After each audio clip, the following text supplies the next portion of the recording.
Құрметті көрермендер, арнаға қош келдіңіздер. Бүгінгі біздің шағын әңгімеміз ой қозғау стратегиясы туралы болады. Ой қозғау стратегиясының мақсаты сабақтың не бір шараның басында тыңдаушылардың, студенттердің немесе оқушылардың қызығушылықтарын ояту, зейінін аудару. Ой қозғау әдетте қысқа ғана уақытта ұйымдастырылады, шамамен 3-5 минут. Оны өткізудің түрлі жолдары бар. Тақырыпты ашу үшін бірнеше сұрақ қою, викторина дайындап әкелу, немесе шағын тренинг ұйымдастыру, тағы басқа. Сонымен қатар визуалды құралдарды да пайдалануға болады. Сурет көрсету, сол суретке қатысты пікірлерін тыңдау, сұрақ-жауап ұйымдастыру деген сияқты.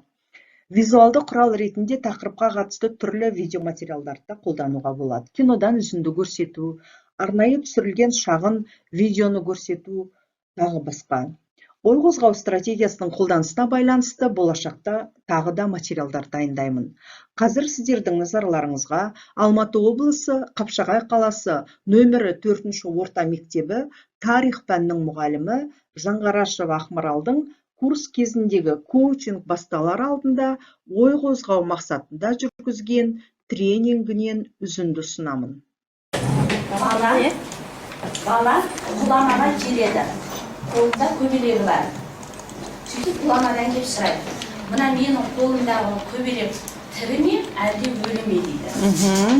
Сонда құлама не деп жауап береді? Бала, егер өзің өлтірем деп қатты жүрсең, өледі, егер жіберем деп жүрсең, Сенің қолыңда. Бәрі Баланың ойы не болған сонда? Баланың ойы қандай болған бұл жерде? Құлама бәрін біледі, соны айтып өте алама деген ба?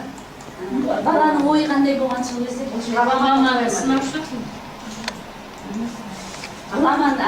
ойы қандай болды? Ғұламадан кеп сұрады ғой, менің қолымда көбелек тірі ме, әлде өлі ме деді. Ғұлама айтса тірі деп мыжып өлтіріп жібереді, өлі десе мыжымай қоя береді. Егер тірі десе тірі десе ұшыра салам, өлі десе алақанды қысып өлтіре салам дейді. Олай болса бүгінгі сабақтың сәтті шығу өз қолыңызда екен.